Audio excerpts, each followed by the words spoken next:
Bonjour à tous et bienvenue au podcast Confession de Petit Christ. Aujourd'hui, notre invité, c'est Esteban. Salut Esteban. Salut, Ça va bien? ça va très bien toi? Ben oui. Dans le fond, je voulais commencer avec une présentation, grosso modo. Tu vis où? As-tu des projets? T'es-tu aux études? Là, je vis dans un appartement à Montréal. Je suis aux études en ce moment au secondaire aux adultes. Et puis, OK. je fais de temps en temps de l'activisme un petit peu là, quand OK. j'ai le temps. Puis, je fais aussi des travaux communautaires. OK. Fait que dans le fond, toi, tu es un jeune qui a été placé avec la DPJ.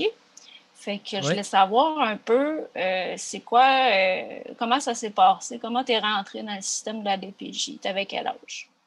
ok, j'avais 14 ans à peu près. Et puis, en gros, c'est un signalement que j'ai fait par rapport à ma mère parce que elle me battait, puis j'ai eu un conflit à l'école, puis quelqu'un a été dénoncer ça à la direction. Puis quand ils ont appelé la police, ils m'ont proposé soit de choisir de dénoncer ma mère ou soit de me faire amener à la cour. OK. Fait que c'était un autosignalement, toi aussi? Oui. Fait que t'as-tu connu bien gros du monde qui l'ont fait aussi ou? J'en ai connu dans mon parcours, mais pas nécessairement. En fait, j'en ai aucune idée parce qu'il y avait la loi de la confidentialité qui rentrait en compte. OK. Ben, à date, tu vois, t'es notre deuxième personne qu'on reçoit qui a eu un autosignalement, puis moi aussi, je l'ai fait. Puis tu vois, ça, dans mes discussions avec les jeunes, là, c'est assez rare que j'entends ça, personnellement. Il y a toujours l'aspect de la confidentialité. Fait que veux pas quand on est placé, on s'en parle pas nécessairement. Puis, est-ce que ta mère a eu de l'aide? Est-ce que ta famille, ton entourage, ils ont été capables de recevoir des services pour favoriser un retour à la maison paisible? En fait, ma mère n'a pas vraiment eu d'aide, puis elle n'a pas nécessairement demandé de l'aide.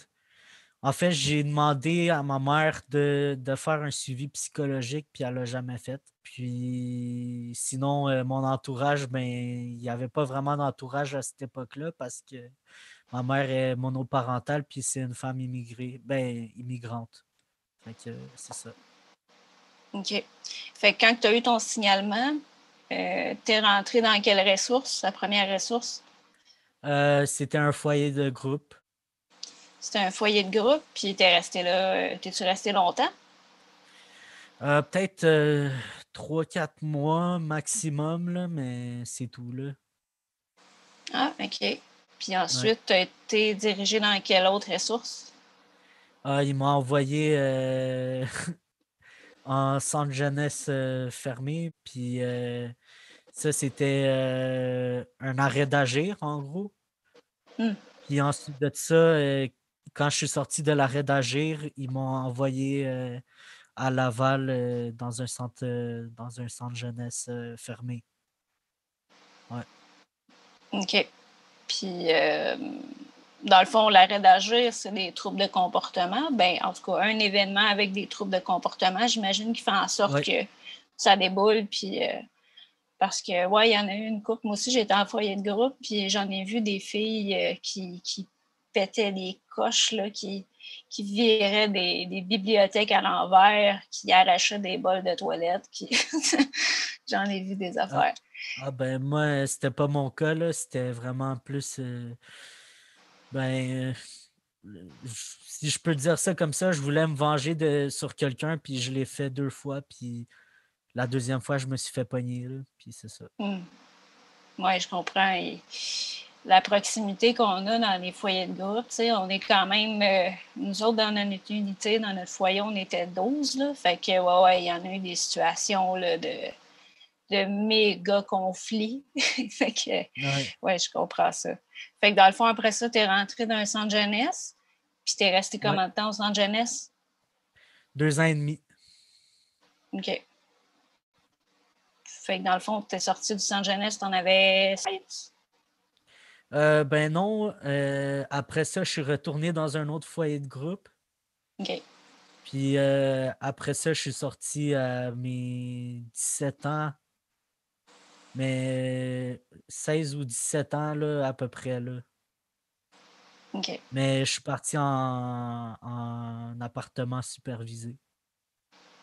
Puis t'es resté combien de temps dans ton deuxième foyer de groupe?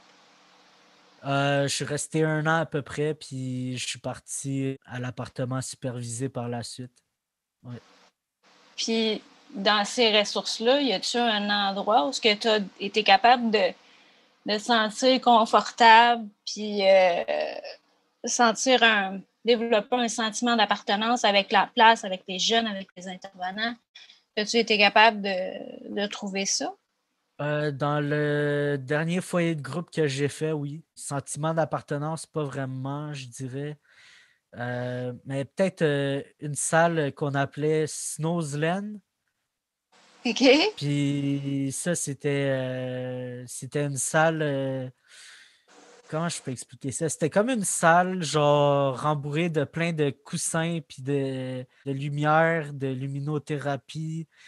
Bref, tu pouvais te pitcher là-dedans, là, puis genre, sauter de partout, puis ou bien mettre de la musique pour te détendre, sentir des odeurs. Comment qu'on appelle ça, là? Les odeurs essentielles, là? Oui, les huiles essentielles, oui. Ouais, des huiles essentielles, on pouvait les sentir, puis ça me calmait, genre. Ah, nice. Ben, c'est Ouais. particulier, pareil, comme concept. J'ai pas vu ça souvent, des pièces comme ça, des snoozeland, c'est ça? Snowsland, ouais. OK. Puis ça, c'était, dans le fond, cette pièce-là, elle a été montée là pour vous calmer ou par plaisir? C'était quoi le but qui était associé à ça? Ben, je sais pas s'il y avait vraiment un but, mais je pense que c'était beaucoup pour calmer les jeunes. Mais ça, c'était en centre fermé, hein, cette salle-là. Ah, OK, OK, C'était OK. pas dans un foyer de groupe. OK, mais c'est intéressant parce que, tu sais, j'ai fait aussi un court passage en centre fermé. Puis moi, c'était dans une unité de débordement. Puis quand on avait des problèmes de comportement, ils nous envoyaient dans l'isolement. Tain. On avait aussi l'isolement, mais on avait cette salle-là quand on était un petit peu plus calme que, genre, admettons, du pitchage de chaises puis de tables, là, mettons. Là. Tu sais, si on était plus calme que se rendre à ce niveau-là, ben, ils nous envoyaient là. Ouais. Puis je sais pas si tu as vécu ça, mais moi, quand j'étais en centre jeunesse, il fallait être silence absolu jusqu'à Ouais. temps qu'on ait notre bouffe, sinon isolement. Ouais. Fait que Ouais. ça aussi, c'était le même. Parce que Ouais. ça, je repense à ça aujourd'hui, là, puis je trouve ça juste complètement débile. Là. Ouais. Puis je pensais que, tu sais, nous autres, on était dans une unité d'engorgement, fait qu'on était 12 filles dans la même pièce, on dormait là, on faisait tout là. Fait que, tu sais, comme, c'était un peu logique de nous envoyer en isolement pour nous calmer, mais j'imaginais les unités avec des chambres individuelles. J'étais comme, ils font tout ça, eux autres aussi. Ouais, ben nous, on avait des chambres individuelles, mais j'ai encore des photos de ça parce que j'ai réussi à introduire mon cellulaire en secret, genre à l'intérieur de ma chambre pour prendre des photos, là, puis je les ai encore en souvenir, là, mais ouais, c'était une petite chambre plus petite qu'une salle de bain, là, puis bref, c'était un carré, là, puis on avait comme lit, genre, on avait ça d'épaisseur. Puis genre, c'était du béton partout. Il n'y avait pas de fenêtre dans notre chambre. Puis on avait un petit carré pour mettre notre linge dedans à l'intérieur. Puis c'est pas mal ça, là.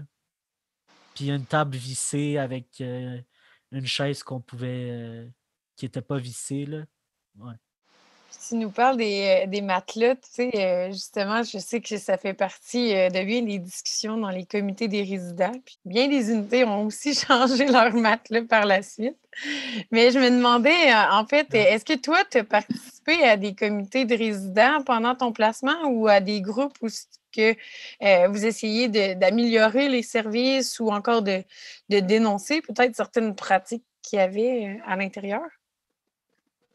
Ben, pas nécessairement dénoncer parce qu'il y avait toujours un intervenant qui était là pour surveiller, genre.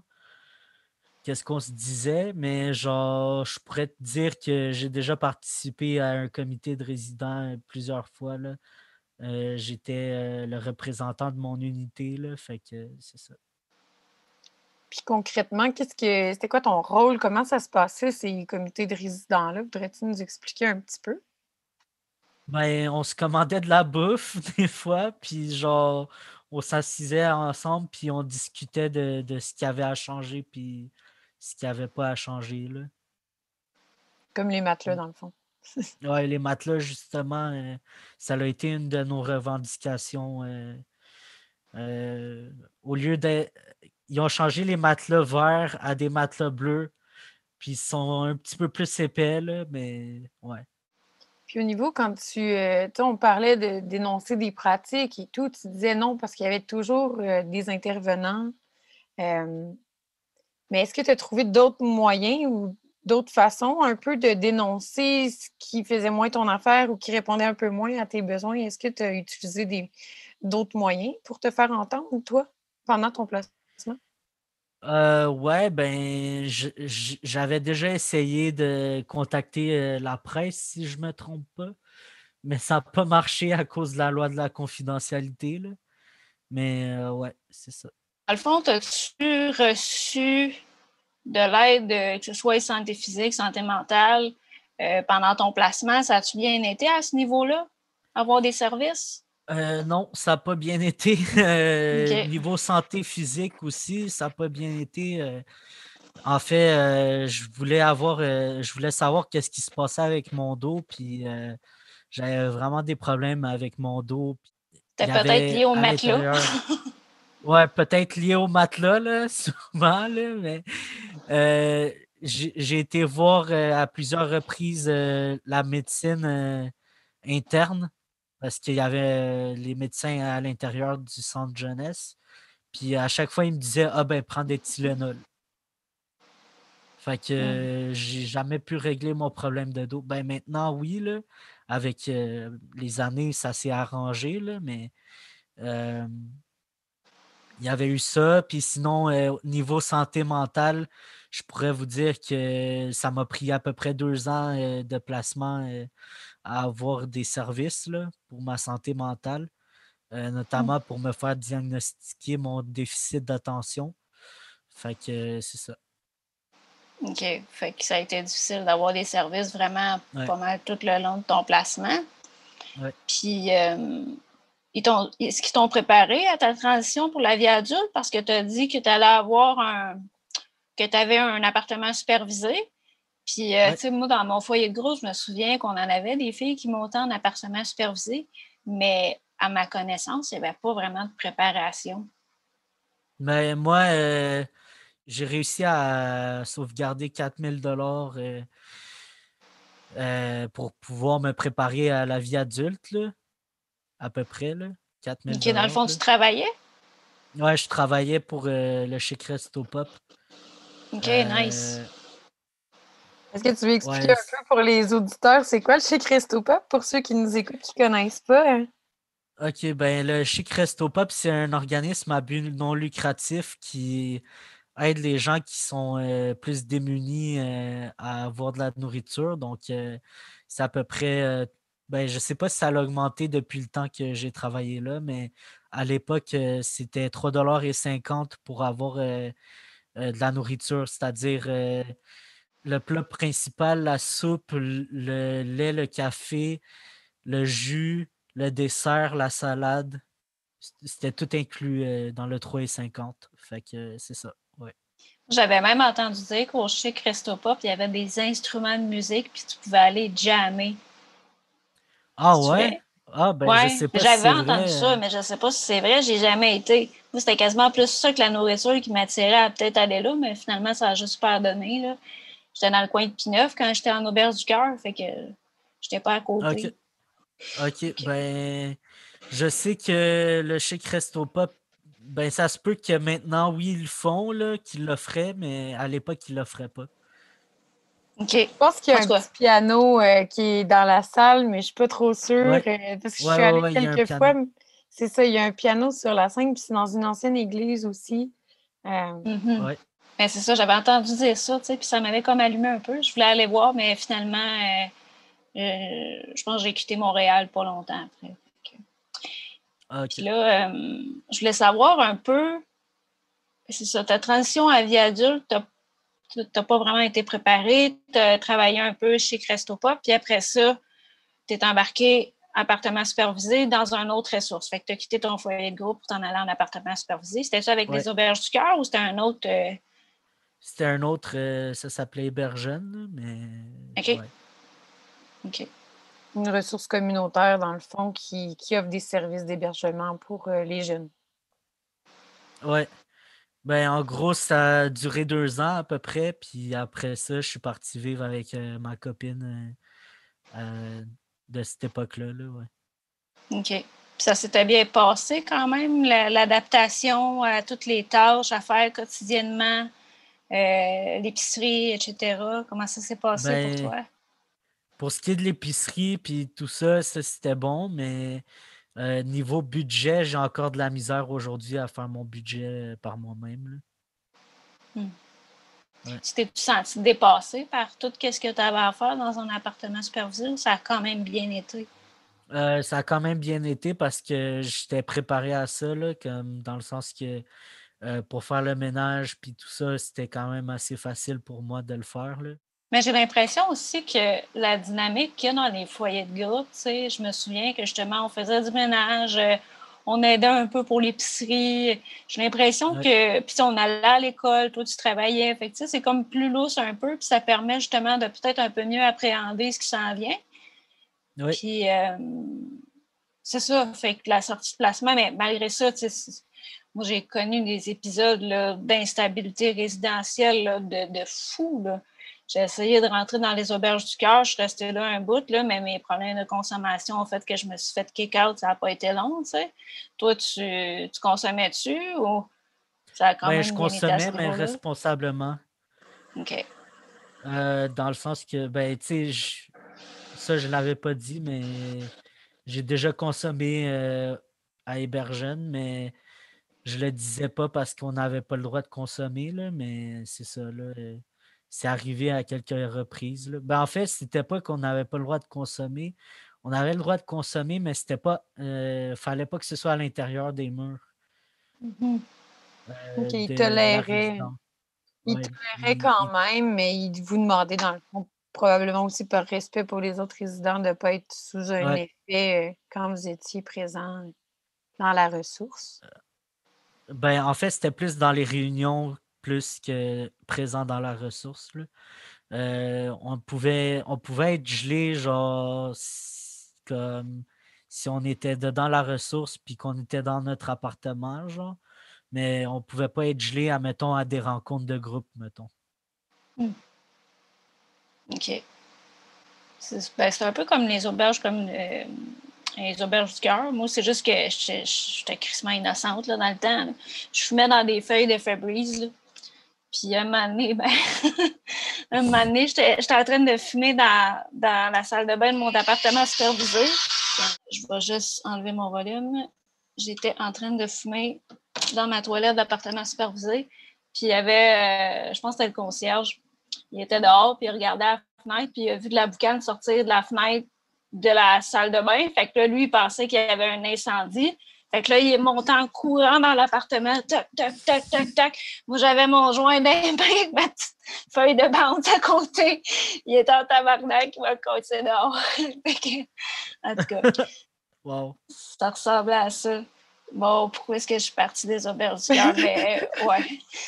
Mais je pense que maintenant aussi, on applique une approche beaucoup plus de réduction des méfaits, tu sais, où on ne dit pas aux jeunes de ne pas consommer du tout parce qu'on est conscient qu'il y en a quand même quelques-uns qui vont le faire. Tu sais, on est plus dans une approche d'éducation, des risques, puis de prévenir, en fait, donc de transmettre les informations pour s'assurer d'une consommation responsable. Donc, je pense que les mentalités changent Ouais. un peu. Ça dépend encore des milieux, mais après. Mais je pense que les auberges du cœur sont peut-être un peu plus strictes que d'autres places. Tu sais, à Sherbrooke, Ouais. j'avais été capable d'en trouver des appartements supervisés qui toléraient au moins le fumage de potes là, dans les apparts, là. Fait que c'est ça, ça dépend d'où tu vas. comme on a parlé un peu dans notre rencontre préparatoire, tu as eu une quête identitaire quand même assez, tu sais, vu que dans le fond, de ce que j'ai compris, tu es sorti du placement, puis tu as commencé une transition pour devenir un homme. Oui. OK. Puis peux-tu nous En expliquer un gros, peu comment ça s'est passé? en gros, ce qui s'est passé, c'est que j'ai rencontré mon ex. Elle m'a parlé de c'était quoi être trans, puis tout ça. Ben, pas nécessairement parler de ça, c'est plus un de ses amis qui m'en a parlé parce que lui aussi, il était en transition, là. Mais ouais, il m'a parlé. Ben, au départ, moi, tout ce que je savais, là, c'est qu'on s'en allait voir un ami ou une amie, mais je n'étais pas au courant genre de rien du tout. Là. Puis euh, quand je suis arrivé, ben là, ils m'ont expliqué que genre ben, l'ami à mon ex, ben, il était transgenre, puis il voulait transitionner pour devenir un homme. Mais là, on ne dit plus ces termes-là ces temps-ci. Là. OK. Ben, en tout cas, maintenant, on dit plus que c'était un homme avant, mais Dans un corps de femme. dans un corps de femme, oui. OK. Ouais. Puis c'est ça. Fait que, en gros, il m'a expliqué tout ça. Puis là, j'ai commencé à réfléchir. Puis je me souvenais qu'à l'époque, quand j'étais plus jeune, j'étais comme déjà assez comme masculin. Puis je me suis aussi souvenu que genre j'avais déjà mentionné à un intervenant de mon foyer de groupe que j'aurais aimé ça être un gars puis tout ça. Puis tu sais, j'ai eu plein de flashbacks comme ça dans ma tête. Puis ça a comme duré 1 an à peu près à me demander est-ce que je suis un gars, blablabla, puis tout ça. Puis ben finalement, ben je suis venu à la conclusion que si je me pose la question, c'est parce que je le suis. Fait que c'est ça. Quand tu te posais ces questions-là, tu avais quel âge environ? 18 ans, 17-18 ans à peu près. Là. Mhm. Puis là, après, c'est ça, tu as commencé ta transition, en fait, c'est ça. Donc, je Ouais. sais pas, est-ce que tu veux nous expliquer un peu comment tu as vécu ça? Ben, en gros, il y avait un obstacle qui se mettait dans mes jambes.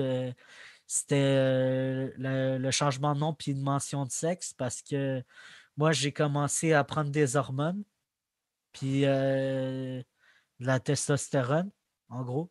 Puis quand j'ai commencé à prendre les hormones, ben, ce qui s'est passé, c'est que je commençais à avoir de la barbe puis tout ça, puis ben, ça commençait tout juste, là. C'était vraiment petit, là, mais en tout cas, moi, je le sentais, là. Puis j'ai dû passer en commission parlementaire parce que mes pièces d'identité ne reflétaient pas qu'est-ce que j'avais de l'air en ce moment, à ce moment-là. C'était vraiment difficile pour moi parce que quand je me pointais dans un dépanneur ou à la banque ou même quand j'allais avoir des ressources admettons, chez le médecin, ben, il fallait tout le temps que je monte ma carte, puis c'était écrit F dessus. Donc, F pour femme. Puis, ça reflétait pas vraiment qui j'étais à cette époque-là. Puis, ben, maintenant aussi, là. Fait que c'est ça. Puis ça, c'est ça, on parle des travaux c'est en 2016, corrige-moi si je me trompe pas, où il y a eu des modifications justement à la loi pour faciliter cette transition-là, en fait, le changement de nom. Puis toi, Ouais. tu étais vraiment au cœur là, de tous ces débats-là. Tu as participé à la commission parlementaire, comme tu expliquais. Et puis, t'as-tu senti qu'on t'a écouté? T'as-tu senti, en fait, une belle réception du gouvernement? Comment t'as senti ça? Ben, oui, j'ai senti qu'il y avait une belle réception du gouvernement.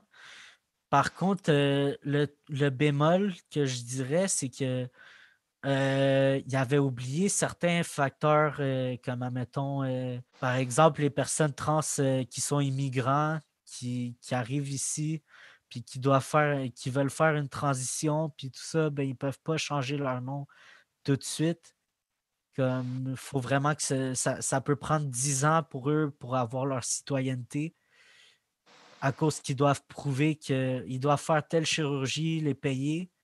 Puis en plus, parce que les chirurgies sont payées par le gouvernement quand on est citoyen canadien, mais c'est pas payé, c'est pas couvert si, admettons, une personne migrante décide de faire une transition. Là. Puis toi, dans le fond, est-ce que est-ce que tu es né au Québec ou parce que tu mentionnais tantôt là, que ta maman, elle, était immigrante, mais toi, Ouais, t'es né ici.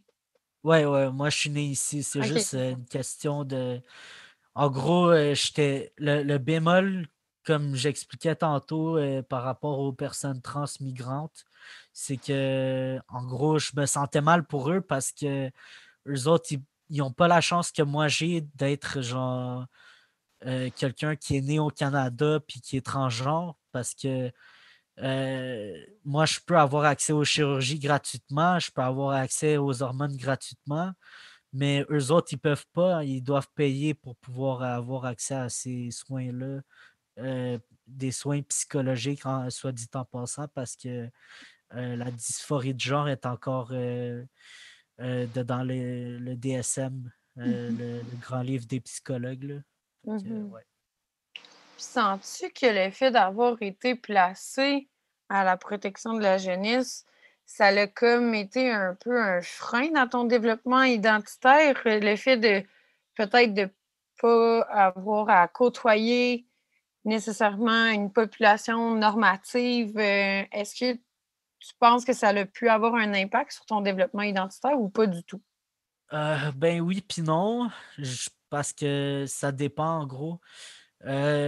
Si je serais resté avec ma mère qui était intolérante face au fait que je m'habillais comme excusez-moi l'expression, mais comme un garçon manqué, ben genre, je pense pas que j'aurais pu découvrir qui j'étais aussi vite, aussi rapidement que ce que j'ai pu vivre avec les centres jeunesse. Mais par contre, les centres jeunesse, ça a aussi été dommageable parce que d'un sens, il n'y avait pas de diversité visible en centre jeunesse. Je pouvais pas, par exemple, tu sais, il n'y avait pas d'intervenants qui étaient ouvertement homosexuels ou transgenres ou tu sais, etc. Là, tu sais. Donc, Puis tu étais puis il y toujours dans avait. des milieux de vie qui étaient pas mixtes aussi, si je me trompe pas, tes foyers de groupe, est-ce Ouais. qu'ils étaient mixtes ou c'était tout Non, toujours ben, en fait, il y a eu deux foyers. Non, pas deux foyers, excusez-moi. Il y a eu deux. Ben, en fait, il y a eu le premier foyer de groupe que j'ai fréquenté, c'était pas mixte. Puis le centre jeunesse à Laval, c'était pas mixte non plus. donc il y a juste le foyer, ton dernier foyer de groupe que lui était mixte, autrement dit. Ouais, OK. Fait que ça Puis, aussi, tu sais, de vivre toujours juste avec les personnes, je sais pas, là, du tu même sais, genre. même genre, c'est ça. Je moi, suis il y a un truc maladroite. qui m'intéresse et qui m'intrigue beaucoup avec la transition, c'est la testostérone. J'imagine que ça doit, tu sais, ça fait développer les muscles, fait que veux pas, tu sais, ça doit être particulier de ressentir vraiment plus de force, tu sais, comme j'ai déjà fait un peu des arts martiaux, puis la différence de force homme-femme, là, c'est fou quand t'en prends conscience. Est-ce que toi, Ouais. tu as vécu quelque chose que, par rapport à ça, que tu as fait comme, tu l'as vécu comment, cette gain de force musculaire-là? Ben, c'est drôle parce que avant, ma mère, elle chialait pas quand je fermais la porte de la voiture. Puis là, maintenant, on dirait que je ne sais plus comment gager la force que je dois fermer la porte. Là, tu sais. C'est vraiment spécial. Ça m'est aussi arrivé d'arracher une poignée de porte. Puis Shit! j'étais comme, OK, j'ai juste tourné la porte. Là, qu'est-ce qui se passe? Fait que, ouais, c'est assez spécial. Ouais, Puis, dans le fond, toi, tu l'as-tu vécu? Ben, j'imagine que tu l'as vécu quand même pas mal, la dysphorie de genre, avant de faire ta ouais, transition. Puis, ouais. la testostérone aussi, de ce que j'ai entendu parler, ça se fait très, très, très graduellement. Il faut que tu en prennes des bonnes doses pendant super longtemps avant de voir les effets. Toi, ça t'a-tu fait Ben, ça aussi? Non, moi, ça a été quand même assez rapide. Je te dirais OK. qu'en l'espace de 2 semaines, ouais, ok, ça, c'est peut-être des détails que vous ne voulez pas savoir, mais je vais les dire pareil. Mais en bas, ça change beaucoup l'anatomie, genre, OK. dans le sens que, ben, pour être plus cru, le clitoris, il devient plus large, ok? Fait que c'est comme un micro-pénis, si on pourrait dire. Fait que, ouais, ça s'est passé en 2 semaines pour moi, puis j'ai été vraiment sous le choc, là. Je me suis couché, puis je me suis réveillé, puis c'était comme, tada! Ça a apparu de OK. même, genre. C'était vraiment un OK. choc pour moi, là. Ouais, ça doit être Ouais, vraiment particulier comme processus physique à vivre, là. Puis, tu sais, j'ai même ouais, entendu dire du monde que c'était quasiment comme une deuxième adolescence, là. ouais, ouais, c'est une deuxième adolescence pour vrai, là. Les hormones sur le tapis. Faut essayer de gérer l'envie de tout le temps avoir du sexe. Puis c'est quelque chose qui se gère, là. C'est gérable, mais c'est quand même difficile des fois, là. Ouais. Tu sais, on parlait de force physique tantôt, mais je pense aussi à la force mentale. Je veux dire, pour Ouais. traverser tout ça, pour s'adapter aussi à son nouveau corps, sa nouvelle identité, il faut aussi une force mentale. Puis Ouais. je pense que tu en es une preuve aussi, là, mais tu l'as probablement pas toujours eu facile non plus, là, je pense, dans ton parcours. Non, en fait, j'ai eu beaucoup de problèmes, surtout à l'école, pour mon changement de nom puis mention de sexe surtout, là. J'essayais de convaincre la direction de changer mon nom sur mes pièces d'identité comme ma carte étudiante, puis ça a été un gros combat. Mais finalement, j'ai réussi à le faire parce que la loi avait changé, puis quand la loi a changé, ben, quand on a changé la loi, puis tout ça, on a réussi ben, ça m'a pris à peu près, je te dirais, 4 mois à avoir mes papiers d'identité sur mon nouveau nom puis sur ma nouvelle mention de sexe. Fait que à partir de là, c'est là que tout a débloqué, là. Puis en tout cas, on rentrera pas dans les détails, mais on espère que ça va bien se passer pour les prochains. Parce que là, on a vu récemment dans les médias, tu en as parlé aussi là, un peu auprès de moi, tu sais, que dans les médias, c'est ça, là, ils ont annoncé des changements encore une fois qu'ils veulent faire, qui va Ouais, peut-être être encore plus problématique. Là. En fait, c'est comme un retour en arrière à ouais, certains niveaux. Donc, ouais. on va Le projet croiser de les loi doigts D. que ça se passe bien, puis que tu pas besoin d'aller encore défendre les intérêts de la communauté devant la commission parlementaire. Mais On va l'espérer. Puis, dans le fond, pour revenir un peu à ta trajectoire que tu as faite, tu as été dans les appartements supervisés, puis après ça, tu as quitté. Fait que là, tu t'es en Ouais. allé vraiment en appartement normal, régulier. Puis ça a-tu resté comme ça après, puis tu étais correct ou. Ben, euh, j'étais avec mon ex à l'époque, vivre en appartement avec elle. Puis après ça, ben, j'ai eu des conflits avec mon ex, puis c'est là que tout a commencé à chambouler, là. Il y a eu une fois où est-ce qu'elle m'a sauté dessus, puis j'ai dû, en tout cas, j'ai dû quitter l'appartement pour raison de sécurité physique, là. Puis à partir de ce moment-là, j'étais vraiment en train de faire du couchsurfing. J'ai eu des difficultés à trouver des colocs pour pouvoir, comment je peux dire ça, pour pouvoir combler la Habiter, place. être stable. Ouais, c'est ça, avoir ouais, la paix puis être stable, là, ouais. Fait que dans le fond, toi, c'est vraiment suite à ta première rupture de relation amoureuse, de Ouais, cohabitation, que là, ça a commencé à déraper. Fait que ouais. là, ensuite, dans le fond, t'es retourné, t'as fait du couchsurfing, puis après ça, t'as-tu retourné dans d'autres ressources ou.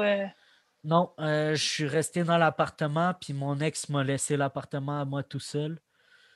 Fait que là, il fallait que je trouve des colocs, ben, un coloc, là, puis Ça a été vraiment difficile, mais j'ai réussi à le trouver. Puis quand je l'ai trouvé, il y a eu une situation qui s'est passée que j'ai dû kicker dehors quelqu'un, puis mon coloc l'a pas pris. Puis euh, ce coloc-là, il a arrêté de me parler pendant 2 semaines. Puis ensuite de ça, j'étais comme OK, vas-tu pouvoir payer le loyer? C'est quoi, il me parle plus. Je sais pas s'il veut quitter. Fait que là, à un moment donné, j'étais juste tanné, puis j'avais plein de problèmes reliés avec mes pièces d'identité à cette époque-là que j'ai fait OK, fuck that, là, comme je vais me suicider, genre. Mm. Puis j'ai passé à l'acte, mais je me suis fait sauver par le chum de mon coloc, là. Fait que c'est ça. Puis en plus, son chum n'arrêtait pas de m'insulter puis de dire des trucs racistes. Fait que c'était vraiment difficile pour moi. Ouais. Fait qu'après ça, as-tu été chercher de l'aide psychosociale ou à l'urgence Ben, pour te rétablir? à l'urgence, ils m'ont juste dit, bah écoute, si tu veux te suicider, lance-toi en face du métro, genre. Non, mais C'est tu ça sais, qu'ils Ouais, m'ont dit. là. Ouais, Aïe, aïe, ouais. aïe. Si tu veux voyons vraiment donc. te suicider, saute dans le métro. C'est Puis au Fait que triage qui c'est ça t'ont qu'ils dit m'ont dit. ça ou plus loin? C'était le médecin de garde, je pense, qui était là. Je me souviens pas, là, mais en tout cas, c'est ça qu'ils m'ont dit, là. Shit. Fait qu'on a, on C'est. n'a pas pris le temps d'écouter ta souffrance, de comprendre qu'est-ce qui allait pas. On t'a quasiment Ouais, encouragé à le faire, là. C'est ouais. complètement irresponsable puis en dehors de l'éthique professionnelle, là, de faire ça. T'as-tu Ouais, mais porté ça m'a plainte pour tellement. ça? Non, j'ai T'aurais pas pu? porté plainte. J'ai pas porté plainte. J'avais pas l'énergie à ce moment-là de porter plainte puis de m'embarquer là-dedans. Là, puis j'avais pas le temps de faire ça. Là. Psychologiquement, j'avais pas l'énergie pour porter plainte. Puis en plus de ça, j'avais ma transition à m'occuper. Il fallait que je m'occupe de moi-même. Il fallait que je trouve d'autres colocs. J'ai pas eu le temps, là. Tu travaillais-tu à cette époque-là? Non, je travaillais pas, j'étais sur le bien-être social. OK. C'est quoi qui t'a permis comme de rebondir, de sortir de cette dépression-là, mais puis de t'aider? Qu'est-ce qui t'a fait du bien? Ben, ce qui m'a fait du bien, c'est de déménager. Mais j'ai déménagé plein de fois. Puis à un moment donné, je me suis dit, OK, plus de coloc. C'est fini, genre, comme plus de coloc. Puis là, bon, après ça, quand j'ai décidé de ne plus avoir de coloc, je suis parti vivre en appartement proche de Saint-Michel. Puis, ben, en tout cas, ça a été une année assez difficile parce que mes voisins n'arrêtaient pas de m'insulter. Ils m'insultaient à travers les murs, puis parce ils ont appris que j'étais transgenre. Ah. Fait que là, ils n'arrêtaient pas de m'insulter, puis de crier toute la nuit, pendant tous les jours. Genre, c'était 24 heures sur 24, là, ils parlaient à haute voix, puis je les entendais, là. Fait que ça m'a traumatisé un peu, puis j'ai déménagé de là. Puis maintenant, je suis dans un nouvel appartement. Ben, ça fait quand même 2 ans que je suis ici, là, mais bref, maintenant, j'habite dans un appartement où est-ce qu'il y a personne qui me fait chier vraiment, puis c'est ça, là. Puis là, as-tu réussi à te trouver un travail? Ça a été comment? Parce que tu t'expliquais que tu travaillais quand tu étais en foyer de groupe. Puis Ouais. ensuite, un coup que la transition à la vie adulte a commencé, comment ça a été pour te trouver un travail puis maintenir un travail, dans le fond? Ben, en gros, en ce moment, je travaille pas, là, je suis à l'école. OK. Je suis payé par Emploi Québec, fait que ça me permet de couvrir mon appartement, mon loyer, la nourriture, puis tout le reste, là. Avant ça, j'ai travaillé pour une épicerie, fait que c'est ça, là. Ouais. Puis OK. avant ça, j'étais sur le bien-être social. Ben, tu vois, ce programme-là d'Emploi Québec, là, moi, personnellement, je l'ai eu, là, puis ça m'a aidé, là, ça m'a propulsé. Là. Puis aujourd'hui, je suis rendue à l'université. Fait que, tu sais, quand tu es capable de t'adapter à l'école des adultes, après ça, là, ça ça peut te servir pour le cégep, puis plus loin à l'université. Après, si tu as la volonté, si tu sens que tu as un désir de comprendre des choses puis d'apprendre des affaires, là, c'est comme un bon chemin après ça pour s'aligner plus loin. Fait qu'en tout cas, moi, personnellement, je trouve ça vraiment super qu'il y ait des jeunes qui soient capables d'avoir accès à ça. Mais je sais pas, tu sais, comme toi, tu n'avais pas eu de période de chômage avant pour avoir accès à ça. Tu étais vraiment bien-être social, puis après ça, tu as pu avoir accès à ça. Ben, j'ai déjà eu du chômage, mais je sais pas si ça l'a rentré en ligne de compte OK. pour Parce ça. que moi, personnellement, c'est ça, c'est quand je suis tombée sur le chômage. Ensuite, je pouvais prolonger mon chômage en allant étudier aux adultes. Ah non, OK. moi, c'est pas comme ça. OK. Moi, c'est vraiment un programme d'emploi Québec. Je me souviens plus le nom du programme, mais c'est un programme d'emploi Québec, ouais. Puis est-ce que tu as trouvé ça difficile d'avoir accès à ce programme-là? Comment ça a été au niveau des démarches pour y avoir accès? Ben, c'est pas tant difficile d'y avoir accès. Il suffit juste d'être au secondaire encore, puis d'être à faible revenu, je pense. Par contre, ce qui est vraiment difficile, c'est à partir du moment que, OK, tu viens de faire une année, là, faut que tu recommences les démarches pour pouvoir être payé pour la deuxième année. Puis après ça, il faut que tu recommences les démarches pour pouvoir être payé pour la troisième année. C'est Puis, bizarre, ça. ouais, ouais, C'est pour c'est comme ça. vérifier que tu es toujours motivé à poursuivre ou quoi? Ouais, C'est un peu j'imagine. spécial, oui. Ouais. Puis j'imagine aussi que tu dois, as des critères, tu sais, comme tu es obligé d'assister à 30 heures d'école, puis tu n'as pas le droit de Ouais, t'absenter trop souvent aussi, j'imagine, ou ça doit être ouais, motivé, des c'est ça. choses comme ça, là. Ouais. Ouais, c'est quand même Un assez peu. exigeant à ce niveau-là.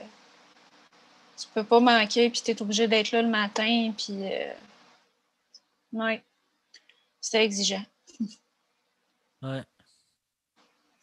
Moi, je voulais savoir, Esteban, si je te demande s'il y a des valeurs dans ton cheminement qui t'ont aidé ou qui t'ont guidé, ça serait lesquelles? Ben, j'en aurais peut-être 5, mais je vais essayer de résumer ça à 3, là. Je dirais la connaissance. C'est une des valeurs que j'ai. Ben, comment je peux expliquer ça? Apprendre à connaître les autres, apprendre à connaître la vie, les connaissances, bref. Sinon, il y a aussi, je dirais la famille. La famille, pour moi, c'est quelque chose d'important. Par contre, je sais que ben, en tout cas, j'ai une grosse famille si on prend en compte la famille, les amis en fait, là, qui font partie de ma famille pour moi. Sinon, il y a aussi ma mère que je respecte beaucoup maintenant. Ben, c'est pas qu'avant je la respectais pas, là, mais tu sais, je l'aime beaucoup, là, fait que c'est ça. Puis sinon, la troisième valeur, je dirais que c'est l'entraide. Ouais. Fait que dans le fond, ta dynamique avec ta mère s'est améliorée avec le temps. Ouais. OK. Est-ce que tu sais qu'est-ce qui a pu aider pour reconstruire votre relation, peut-être? Ben, le placement, ça l'a fait en sorte que ma mère me battait plus. Fait que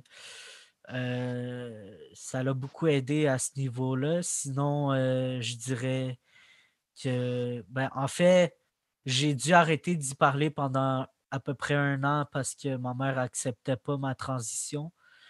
Mais puis on était en conflit aussi en même temps quand j'y ai fait mon coming out. Fait que ça a été difficile à ce moment-là. Mais je crois que ouais, ça l'a changé pour de bon après un an que j'y ai pas parlé. Puis ça l'a aidé beaucoup à la relation parce qu'on a pris une pause puis on a pu laisser la poussière redescendre. Puis ça nous a permis de prendre des distances puis de se centrer sur nous-mêmes. Puis ça l'a permis à ma mère de réfléchir puis de changer sa façon de me voir aussi, là. C'est aussi difficile pour un parent de comment je peux dire ça, de voir sa fille devenir un gars, genre, ça peut être difficile. Fait que ça l'a permis de la faire cheminer par rapport à ça. Puis, tu sais, c'est vrai que ça n'a pas été facile, puis que ça n'a pas été parfait non plus, là. Il y a eu des fois que ma mère se trompait, puis tout ça. Puis des fois, elle faisait même exprès, là, mais avec le temps, elle a appris à gérer ça, puis tu sais, à s'excuser quand elle faisait exprès ou tu sais, quand c'était pour de la colère, là. Fait qu'il y a eu beaucoup de cheminement par rapport à ça, ouais. Puis si dans le fond, mettons, je te tendais une lampe magique avec un génie dedans, puis qui peut exaucer 3 souhaits, qu'est-ce que tu fais? Je dirais. OK. Est-ce que ce génie-là, il peut changer les choses à sa façon? Il peut tout oui, faire. il est magique. Ouf! OK, OK. Fait que moi, je pense que la première chose que je dirais, c'est me donner une vie un petit peu plus stable, dans le sens que de terminer mes travaux communautaires, ouais. On va dire ça de même. De terminer mes travaux communautaires, un. Le deuxième, c'est aider les jeunes en centre jeunesse parce que je trouve qu'il y a beaucoup de difficultés qui viennent avec ça. Puis c'est quand même dur de s'en sortir. Puis de s'en sortir sans avoir de casier criminel par la suite. Puis tout ça, là. Euh, puis la troisième chose, je dirais vivre dans un monde plus respectueux, plus. Ouais, je pense que c'est ça qu'il faudrait qu'il change. Ouais. Un monde plus inclusif. Ouais, Un monde inclusif qui cherche à comprendre les autres au lieu de les dominer. ouais, exactement. Et ça, avec nos backgrounds culturels, qu'on soit québécois ou n'importe où qu'on vienne, là, on a tout un méchant bagage culturel. Ouais, J'étudie en psychologie, puis tranquillement, pas vite, je prends compte de tout ce qui a façonné la perspective, parce que moi aussi, j'ai vécu de la violence. Puis qu'est-ce qui a façonné ça? Mes parents, ils voient beaucoup, ils ne croient pas aux relations égalitaires. Puis il y a des gens qui sont comme ça dans la vie, là. Puis c'est extrêmement difficile à défaire, puis ça se transmet souvent de génération en génération. Puis, tu sais, que toi, ta mère, elle a été capable de prendre un pas de recul, puis d'être plus réflexive par rapport à ça, puis de ne pas tomber dans ces vieux réflexes-là. C'est vraiment beau, tu sais. ouais. Mais c'est pas tout le monde qui a le droit à ça. C'est vrai.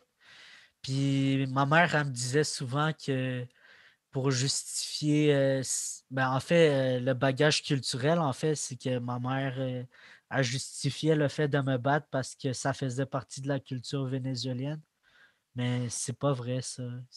La culture vénézuélienne, c'est pas juste frapper ses enfants. Ça n'a aucun rapport frapper ses enfants, ça fait pas partie de la culture vénézuélienne.